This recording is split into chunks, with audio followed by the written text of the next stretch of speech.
Hello, I'm David Hepworth. Thanks for clicking this word in your ear, the latest of hundreds of chats Mark, Ellen and I have had over recent years, some between ourselves and others with musicians, authors, comedians, and other people we like.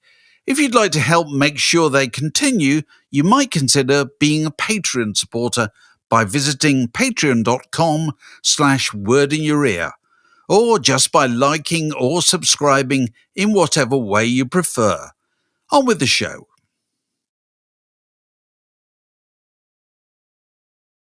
Welcome to another edition of Word in Your Ear. Now, most musicians have to work at staying in the frame, but Kate Bush appears to have spent the last decade kind of doing virtually nothing, actually, while her international reputation expanded to the point of delightfully to a point of universal acclaim, which means there is no better time to revise and update and republish this great book, Under the Ivy, than now. It is, in fact, the possibly still unfinished work of Graeme Thomson. Graeme, it's lovely to see you again. Likewise, really nice to see you guys. How are you? We're very well. Now, this originally came out, I think, in 2010, and you updated it again in about 2015. Why was that? Was that because of the concerts you did in London? Yeah, and actually it was updated once before that as well, because remarkably, she put out 2 records in 1 year. The year after Under the Ivy first came out in 2011, she put out Director's Cut, which was kind of her redux of some of her back catalogue. She redid them again, and then she made 50 Words for Snow. So 2012, I updated it to encompass those things that happened, and then those amazing shows in 2014. So it was revised in 2015, and she has done. I kind of left the 2015 edition with this sort of. I was quite giddy with the whole thing, thinking there's going to be this incredible third act, and this might be her back on the stage in a meaningful way as an artist, but we haven't heard a cheep from her since, really. So there we go. No, not really. And you've revised it again. So what was the reason for that? I mean, apart from the fact, as I was saying earlier, that the reputation has got bigger, but I mean, she did have that kind of first #1 single for 44 years or whatever it was. Yeah, I mean, the intention wasn't initially to revise it. It was Omnibus, who are the publishers of Under the Ivy, are starting this remastered series where they're kind of putting, I guess they're looking at the music industry and thinking, the whole legacy idea of putting out, backlist catalogue items is a winner. So they're starting the series. There's 4 books coming out this month, which are effectively reprints. I don't think the other books have been revised. I don't know. But so the impetus was not initially to revise it. It was just to put it out with a new forward and a new cover and kind of this remastered format. And so I just asked, seeing as it had been 10 years since the last edition, whether I could, update it. But as you say, I mean, there have been events around Kate Bush and around her world, and that have kind of happened to her music, but she hasn't done anything herself. So I wouldn't want to, oversell the revision, as it were. That I can't magic a new Kate Bush album out of thin air. So that there's limited things, I guess, to discuss. But I think her place in the kind of context of the music culture has changed again, and that's quite interesting. What's practically involved in revising a book? Because I've never done it. It sounds like one of those things that's a lot more work than probably people think. Do you have to go back to the beginning? And, because there's bound to be new information or whatever that's come your way in the time since you first started it. Tell us about that. Yeah, it invariably is more work than you first imagine. I mean, it's the third, fourth time I've done it. The first thing, I guess, is having to reread your work, which is, as you guys will know, is never a very fun experience. Very painful, embarrassing. Whether it's 5 weeks ago or 15 years ago, it's so you got to get over that and get over the temptation. Within practical limitations, you can't rewrite the whole damn thing. So, actually, the big one was the last revision after she played live was really hard work, because I'd kind of rather grandly proceeded on the presumption on the original book that she would never ever do that again, and I made a series of assumptions, I guess, based on that had to be obviously overturned, because she did this incredible run of shows. that Stop! did require kind of You're campaigning outside the venue. I for one, I will confess this. I thought it would never happen. Those shows, they were talked about for so long. I thought this is never going to happen. Well, how wrong I was. And also, it was an enormous risk, wasn't it? Because if that had gone, her reputation was in such good shape, and you could have wrecked it by telling it something substandard. Absolutely, I remember that the night I went, which was I think the 5th or 6th night or whatever. People were terrified. You know, the sense of kind of nervousness in the room even before she played was like, this better be good because there's so much hanging on it and so much of our kind of investment in her. Yeah. So I can't imagine. Trampling on my dreams. Yeah, exactly.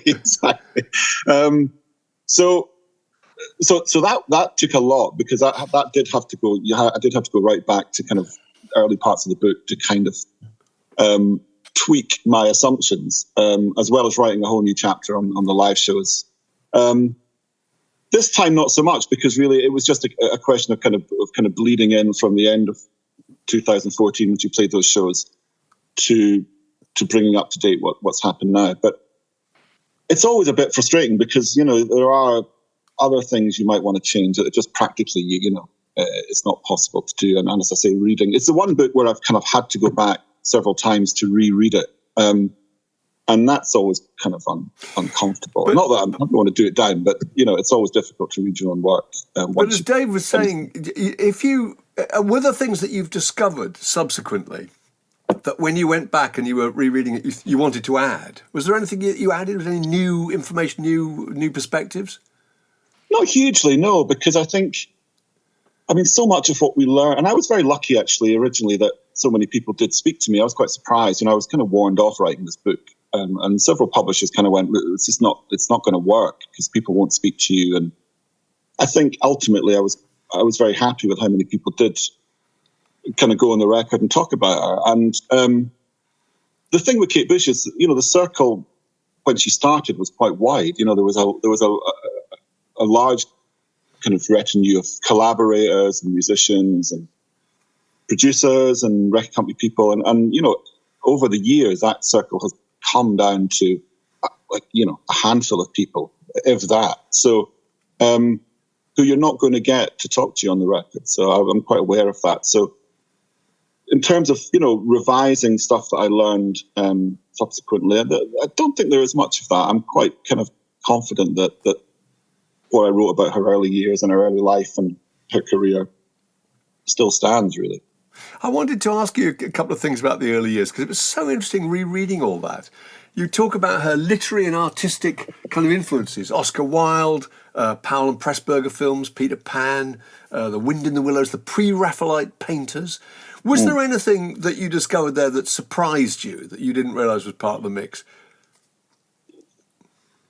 I think you can, you can retrofit it. You know, when you listen to the music, you think, oh, yeah, that does all make sense, all that stuff. And also the folk, you know, the Celtic, Irish folk side of her family, I think, was so, from her mother's side, is really, really influential, not just in the, you know, we do hear those sounds sporadically in her music, but also that kind of sensibility, that slightly, you know, the thin places where you know, this world and the other world or netherworlds or whatever kind of meld into each other. She's very connected to that, and I think that comes from a folk background. I was fascinated by her brothers. You know, I knew she had two older brothers, but her oldest brother, who's like 14 years older than her, such a kind of powerful influence and very, very bohemian. You know, all this kind of, his erotic poetry in the British Library. I think there's still some of his poetry is in the pornographic section of the British Library. You know, it's not for public consumption. So it's that sort of very direct way of talking about the senses and sexuality and sensuality, I think, came from a very bohemian and sort of permissive family background. And that I find that really fascinating, and how much kind of confidence was instilled in her from a very young age by her kind of male counterparts, by her father and by her two brothers. And this idea that there was never any sarcasm at home, you know, it was always like, no, that's good. No, let's listen to your new song about a mouse or your poem about your hamster. Yeah. You know, that's great. Let's listen to that. You know, that's a really good point. I must just chip in. One of my first memories when I took over as editor of Smash Hits in the early 80s, Phil Sutcliffe went off to interview Kate Bush. And he came back and I said, how did it go, Phil? He said, it's great. She talked about menstruation. and Phil Sutcliffe being Phil Sutcliffe, he put it in the piece. And me being me, I ran it. And I often think about this, just extraordinary. If you look back, there is a copy of Smash Hits in 1981 or whatever, where Kate Bush talks about menstruation in a teenage magazine. It's extraordinary. Was there a reaction? I can't remember now. No, there wasn't. People, as so often the case, people were not outraged at all. They just said, "Okay, that's fine." It's only newspapers who get outraged on people's behalf when they come upon. That's so true. I mean, that first album is just full of that of kind of bodily functions and menstruation and the body changing and pregnancy. The kick inside full, isn't it? Extraordinary. Yeah, it's full of that. It's really extraordinary, actually. That kind of language, I don't think we'd really heard that before, and certainly not in mainstream. But it's kind of very rich and poetic, but it's very, very steamy, isn't it? It's steamy, and it's a bit Mills and Boon in places, but it's also kind of folkloric. It does tap into that. All those great songs about women dressing up as cabin boys and going off to sea and all that kind of stuff. She's very tapped into that. I think that whole where things are very fluid and things can shift very easily. And I think a lot of that comes from folk music, actually. Yeah. Would you say that career-wise, if we can call it a career, she's had a kind of charmed life, hasn't she? Really, you know what I mean? That she lucked into, I don't know, Dave Gilmour or whatever, when she was really young, and EMI didn't rush her, and then the first record is an absolute sensation. And from then on, she's kind of been able to write her own ticket, hasn't she? It is quite an extraordinary career, actually, when you look at it like that. And there's this very sort of small, brief period, about a month, where she plays the pubs of London at the behest of Bob Mercer at EMI. He just wants to see that she can actually do this. But apart from that, no, there's no paying your dues. There's no going out and playing, slogging up the motorway and playing in Stoke on a wet Wednesday night and trying to make it work. A very privileged, personal background and a very smooth transition into being an artist. I guess she would probably argue that, she fought very hard for Wuthering Heights to be the first single. The record company didn't want it, and I think that probably surprised her how successful it was, and actually knocked her off course probably for a couple of years, because I think the record company and her were both kind of settled on her being an album artist and having a slow build and building up this catalogue. And of course she became a tabloid phenomenon straight away. Did. And a figure of ridicule as well in many ways. So that's the thing. One of the things I remember about early Kate Bush is I think when she toured, the organ of the media that was absolutely all over it was Nationwide on BBC. Yeah, it was. Which could not possibly be more straight down the line, could not be less alternative, possibly, could it? It's so true. It's so mainstream. And she was this very, nicely spoken, well brought up, middle class English girl who was putting all these artistic concepts into her music. And that was, as much as some people appreciate that, a lot of people find that hilarious. And if you read back to the old NME interviews, a melody making from that time, there's a lot of looking down, You mentioned all sorts of things that I've totally forgotten. Pamela Stevenson, sorry. I was just going to say this. Pamela Stevenson on Not the 9 O'Clock News kind of made a kind of thing of just a routine of taking the piss out of Kate Bush, and everybody thought it was hilarious, And you quote a Danny Baker review. Let's see if I've got it here. Yeah, he describes her as a little rich girl disconnected from life and real jobs and experience, and nothing she writes about matters. And I can remember she really did get a real critical kicking, actually. How did she react to that? I'm not sure how tuned in she was to the actual that kind of criticism. I think she was very impacted by being kind of objectified and looked at and talked about, physically. And I think that thing I said earlier about there being no sarcasm in the family home, well, that soon ended when she was giving interviews to the NME or Melody Maker, because of course, your best intentions are immediately kind of jumped upon. And she was very naive in many ways about talking about, her beliefs. And there's wonderful footage of her with Delia Smith, and she's talking about vegetarian cooking and that plants don't mind being eaten, really. I think that they would feel useful because they're being eaten. And there's a lot of stuff she puts out there that is kind of thrown back at her in a pretty kind of brutal way, because that's what the press was like then. And it was very tribal.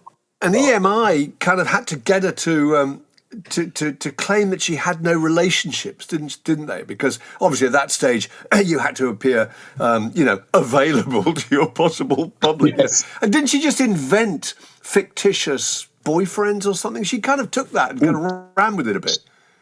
Yeah, and I think partly that probably, she was probably quite happy to do that. She was already gone out with Del Palmer, who was in her live band and was her partner for many years. And but I think she probably, contrived to be part of that conceit because she didn't really want her personal life out there. And so, there was a lovely boyfriend in the arts. So there was a guy in America or something that, she would make up. It's like going back to John Lennon, isn't it? In the old, Beatlemania, and, whatever you do, don't tell them you're married, or don't tell them that you're unavailable. So, I think the first couple of years of that really intense spotlight and flying off to San Remo and doing these kind of ridiculous pop festivals and all that stuff, I think you can trace probably the rest of her career and how she's handled it from those first couple of years. It's like, I don't want to do this, I don't want to do that, I'm not doing that. I don't like the way I'm being portrayed. So another example is Top of the Pops. Again, I've forgotten that when she did Wuthering Heights the first time, she had to re-record it with the BBC Orchestra, which I never really understood, because I thought you just simply re-recorded a version of it and then swapped the tapes at the last minute. And she was so hacked off with this that she didn't appear on Top of the Pops again for about, 7 years, I think. Yeah, until Running Up That Hill in 1985. I think because she was a solo artist, that you couldn't use your band. A solo artist had to use the BBC musicians. Incredible, and it's a really limp version. Have you listened to it? It's terrible. I went back when I reread it. I went back and looked at it. It's on YouTube, obviously, like it all is. Extraordinary. I think the history of this is that it's quite interesting that in Britain, and it's related to musicians' union exchanges with the United States. I think people in bands were musicians' union. Solo artists were very often in the variety artists' union.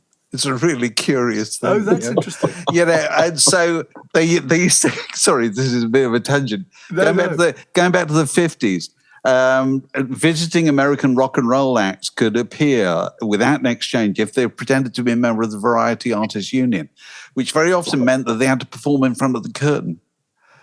I.e., you weren't like a proper musician. Totally different rules. I think this still, this still kind of haunts the business. Oh, the one thing I want to say, ask about this business, she's always been a pasticheable, artist from Pamela Stephenson onwards.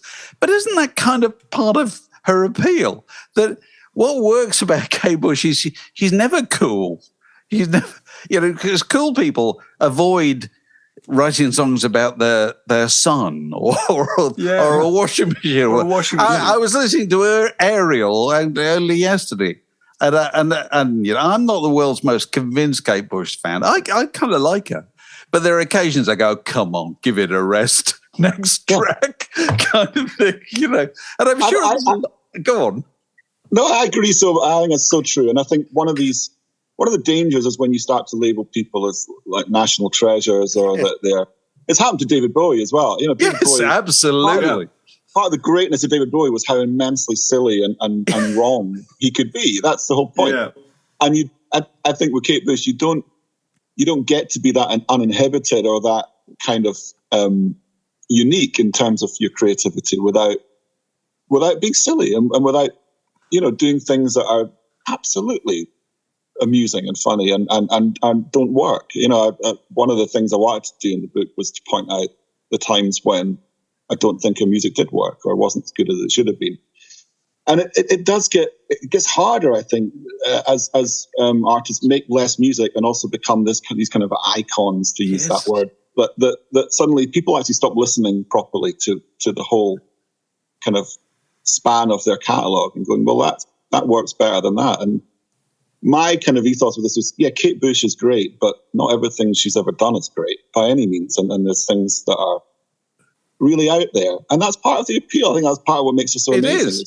It's going too far that makes you who you are, isn't it? Yeah. You know, I think you've got quite interesting comments here from Hugh Padgham, the producer. I've forgotten which record that was, but it was The Dreaming. He was not impressed with her, was he? He's the one great dissenting voice. I'm so glad he's in there, actually. But yeah, because he's like, this is not how you make a record. She didn't know what she was doing. She's just chucking stuff at it. And he was off. He was kind of booked in to make it. I can't remember who he was working with. It might have been the police or some huge big kind of Prince's Trust Montreux kind of act. And he just got really tired of it because he just felt she did not know what she was doing. She didn't really understand how sonics worked, so she was just throwing all these different sounds on it.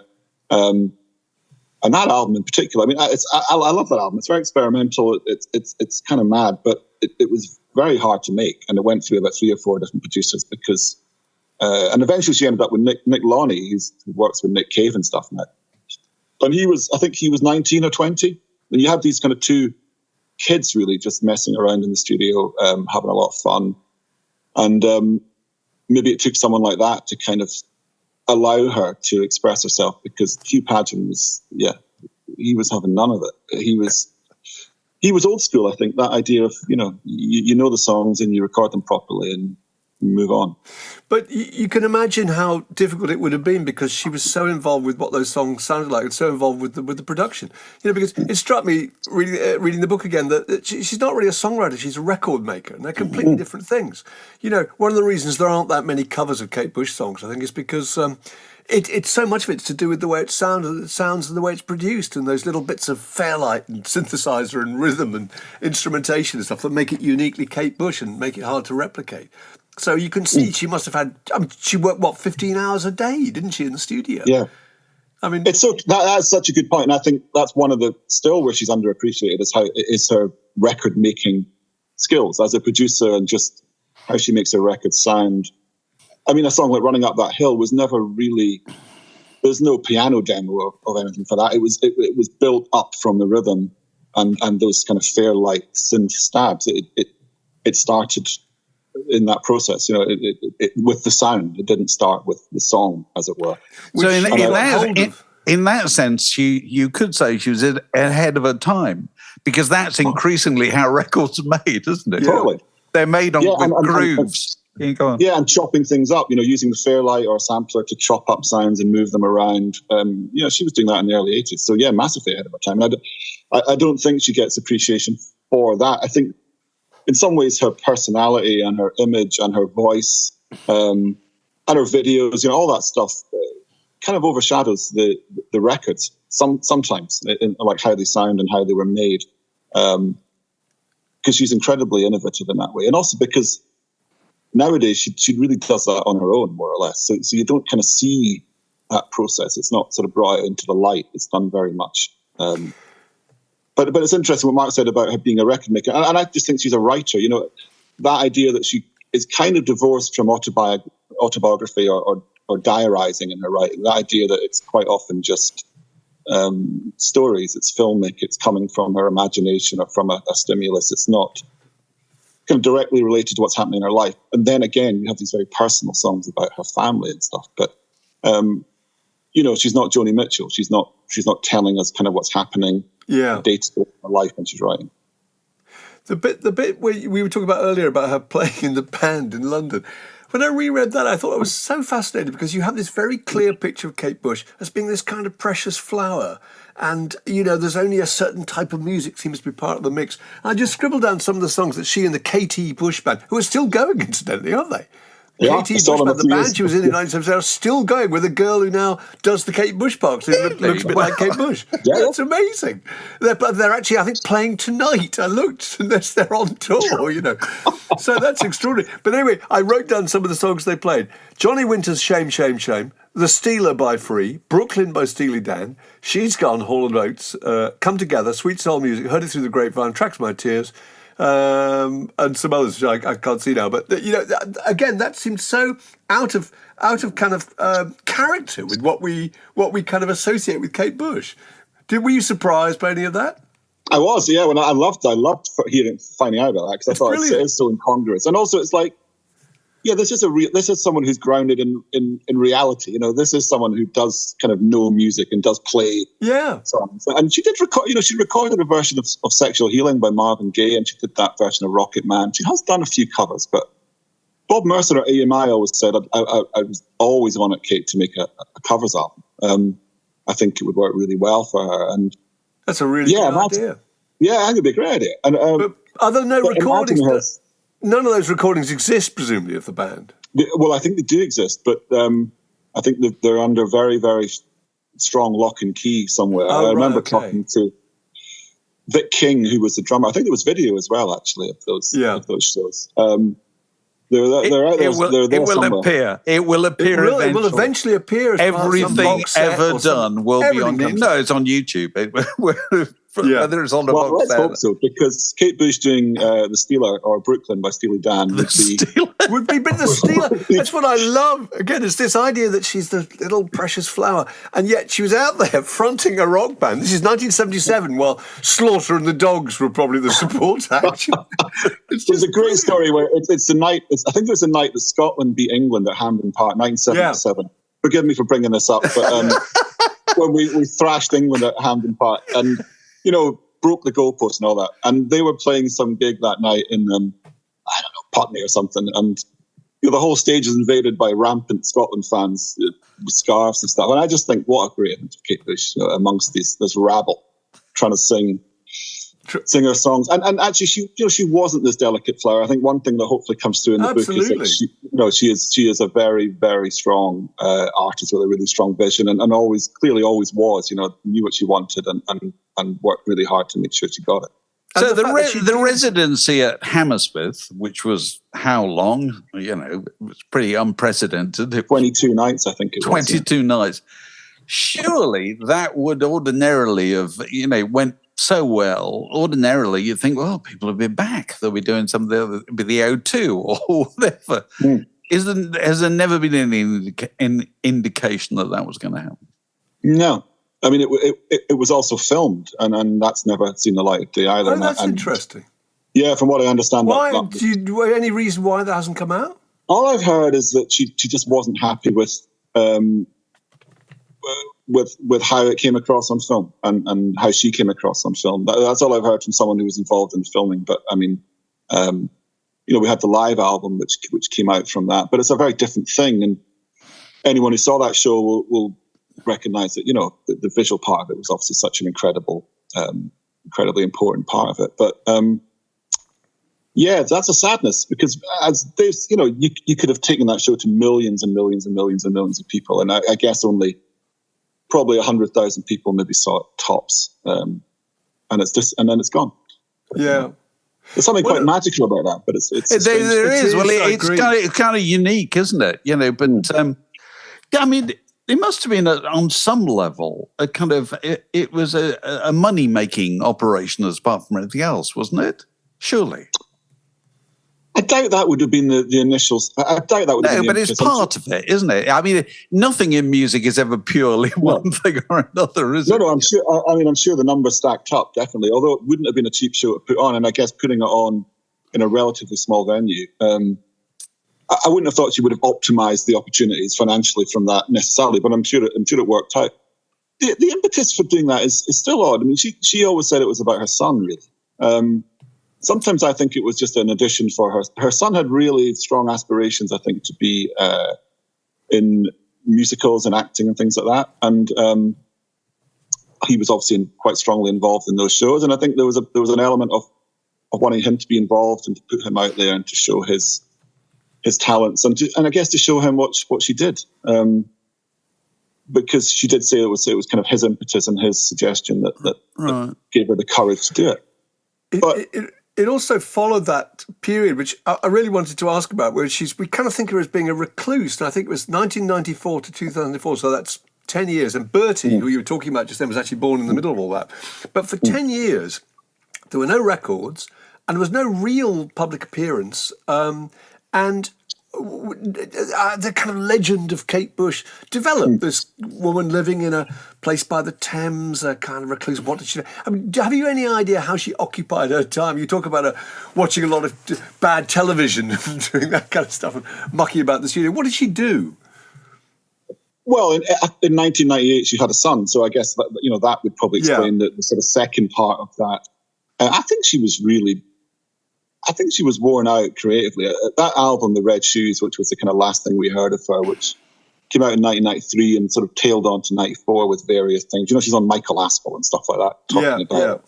And I think you can hear on that record that she's kind of slightly running out of juice a little bit creatively, and her mother had died and her relationship with Del had split up. So I think there was a period of just saying, I need to kind of get off the treadmill and then, a new relationship and a son. So from all accounts, she's around, she's popping up at parties, she's having dinner with people. I don't really know how people like that managed to kind of stay under the radar, because, she definitely was doing stuff, and she was definitely, she was doing. I know that is extraordinary.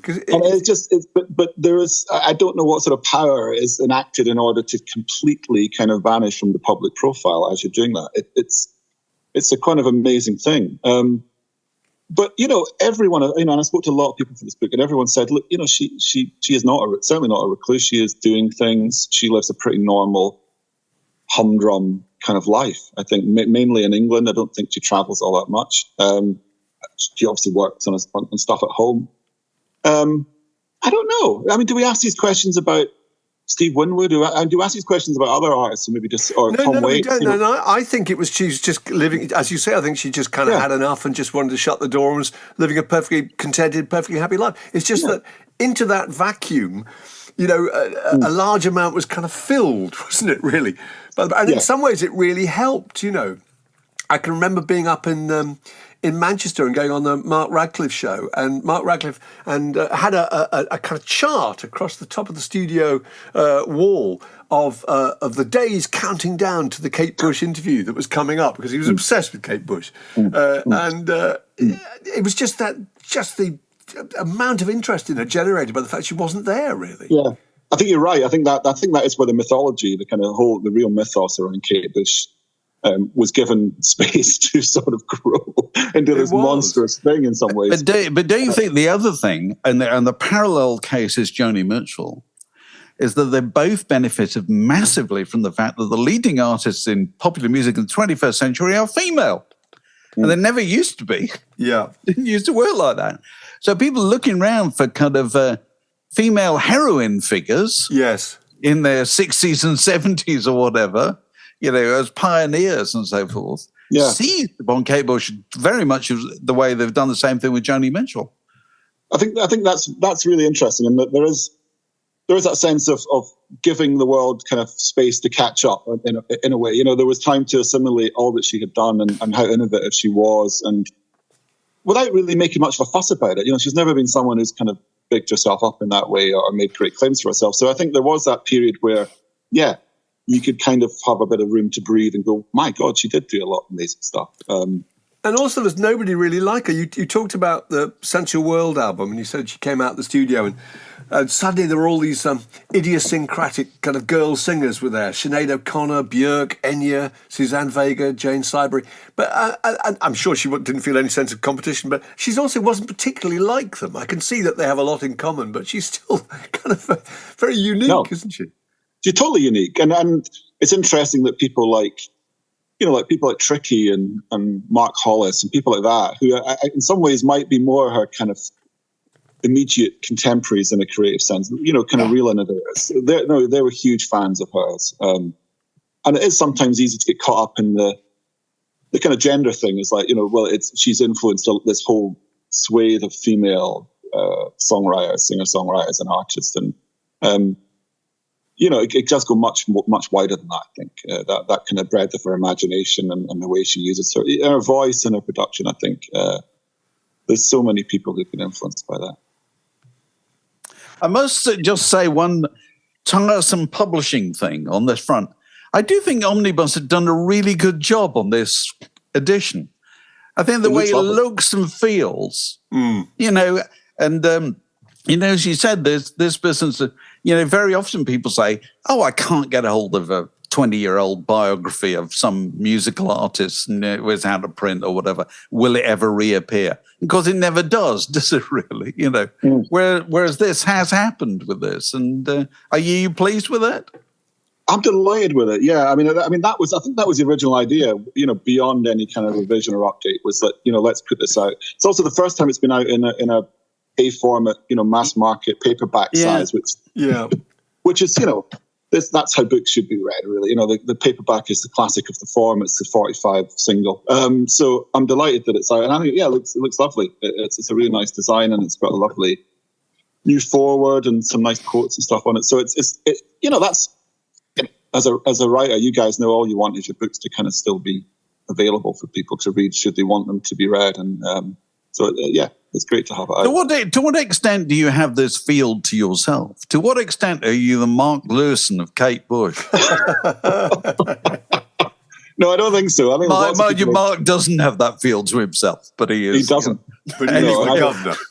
I don't have this to myself, thankfully. I mean, I get a bit bushed out. You know, I have turned down pieces for magazines and stuff because I just feel like I'm not sure what else I have to say on this matter that would interest me, never mind anyone else. So, it is a book I've come back to the most because it has been revised and updated and reprinted and stuff. So, but yeah, I do get asked very regularly to write or comment on Kate Bush, and that's nice. But there's lots of other really interesting writers out there talking about her, I'm sure. Where do you see, kind of looking around across the landscape, where do you see the obvious influence of Kate Bush? Are there any people that you look at and just think that wouldn't have happened without growing up listening to Running Up That Hill or whatever? It's really, I find it really hard actually to pinpoint, because as you say, nobody sounds remotely. No, they don't. Like, you know, if you try it, sounds like a pastiche very, very quickly. Yeah. It's Pamela Stevenson, isn't it? Yeah, it's Pamela Stevenson or Alan Partridge. Yeah. Yes. So you know, I think people have Partridge is obsessed with her, isn't it? Of course. I think Partridge kick-started the whole Kate Bush thing. I'm sure that in the late 90s, whatever it was, I think, you know, that might have been babushka, doesn't he? I think in a ridiculous way. Yeah, and babushka, babushka. I'm sure she loves it. I think she loves all that. You know, she's really tapped into that whole English kind of Monty Python and Blackadder and all that stuff. I don't know. I wouldn't. There's no one I could point to and go, God, they're so obviously influenced by Kate Bush. I keep coming back a bit to David Bowie, and that you know, how do you kind of measure that, the depth of that influence on music? Never mind the culture in itself. I think it probably goes deeper than just being able to kind of hear something obvious in the music. But someone like, I think, St. Vincent, you know, you can. I think you can hear certain kind of a willingness to be experimental and to be modernist in a production. I think you can definitely, in an artist like that. And actually, funny enough, I was listening. I'm doing something about Top Talk and Mark Hollis at the moment. I was listening to the solo album by Mark Hollis, which is a really interesting record, and I could hear on that. A kind of crossover of influence, I think, of later Kate Bush albums, that and Ariel, the kind of space and the drumming. That if you listen really closely, I think actually she was influenced by him, which is quite unusual because I don't think she listens to a lot of contemporary music and is influenced by it. But it was quite interesting to hear the influence kind of going in the other direction and hearing what she might be picking up on, and that sense of space that is in her latter records, and that Steve Gadd kind of unhurried rhythm. I think you can hear that. What's your prediction of what's going to happen next? I mean, you know, will there be a revised edition of this book in 10 years' time, full of new information? He'll catch Graeme on the hop. You know, he'll find out she's been making a movie for the last 5 years, and it's coming out next week. Yeah. Totally. I mean, I'm out of bed, back to the keyboard. I'm utterly prepared. Well, I mean, if she sneezes in public, there'll be an update. Don't worry about that. I'd have another chapter. I don't know. I mean, I say that in the book. You know, we don't know what's going to happen next. I've done it enough times now to know that there could be an album announced next week. And the people who know about that at the moment would be, you could probably count them on the fingers of my hand. The circle is very small. And there's no point in me kind of knocking on Murray Chalmers' door and asking for information on the new album, because they probably don't know either. I'm sure they don't. No, exactly. I'm sure they don't. They wouldn't be telling me. It reminds me, do you remember Arthur Baker of Rocker's Revenge? And Vividly. Okay. And somebody asked him what he was doing for a living. So what do you do for a living? He says, I remix a record called Walking on Sunshine. Yeah. It's a bit like that with your Kate Bush book, isn't it? Exactly. It keeps going. But the thing is, I mean, what's been interesting in the latter years of Kate Bush is how much she has, talking of remixing, she has been reissuing her catalogue and remastering her catalogue. And that's something she had really showed no interest in doing prior to that. And she's really started to pay a lot of attention to, getting all her albums out in vinyl, remastering them, new artwork, box sets. So, I mean, maybe that's where her interest has been. That would have taken a lot of time, I think, for someone like her. But then again, it's been 10 years, and I'm sure I would be very surprised if the tap was turned off in terms of writing or recording or putting things down. I guess it's whether she wants now to put stuff out into the world anymore. Maybe she doesn't. Mm-hmm. You get the strong impression that it doesn't matter to her. No. I mean, so many people become really understandably actually obsessed by maintaining their legacy and just keeping in the public eye and just finding things they can re-release and just wanting to remind you that they're there. And I've never got the impression that bothers her in the slightest, actually, which is a wonderful, wonderful position to be in. And very, very freeing, I think. I mean, I think a lot of her creativity comes from that point of, well, look, I really don't care what anyone else thinks, and I'm completely uninhibited and therefore doing whatever that I want. And also, I mean, it's kind of interesting. We look at celebrity culture and what we now kind of regard as normal in our kind of public life, the way people behave.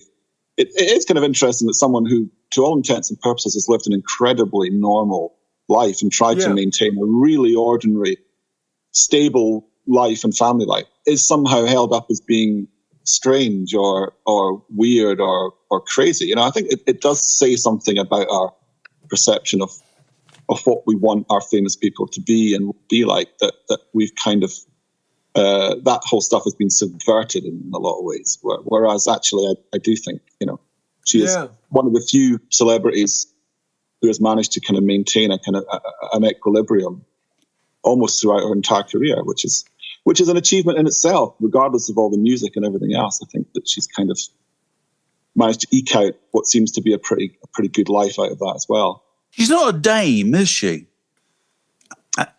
No, she's not.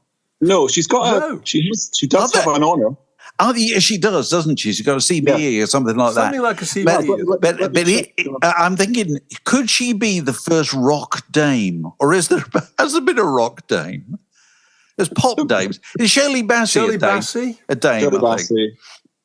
And I imagine Shirley will use that honorific fairly regularly, I would have thought. Yeah, Kate Bush is a CBE. I would imagine a damehood is probably in the offing. Absolutely. That's it. Dame Kate Bush. It must be to join Dame David Bowie. Exactly. Who was the first Dame, let's be honest. And Lord Lucan of Mercury, of course, who was another. Well, look, Graeme, thanks very much for talking to us. It's been fun. Very good fun. And it's a fantastic book. And as I say, out in a new edition, which is actually more attractive than the old edition. It is. And it's available now. And if you've never read it, now's the time to correct that oversight. All the very best with it.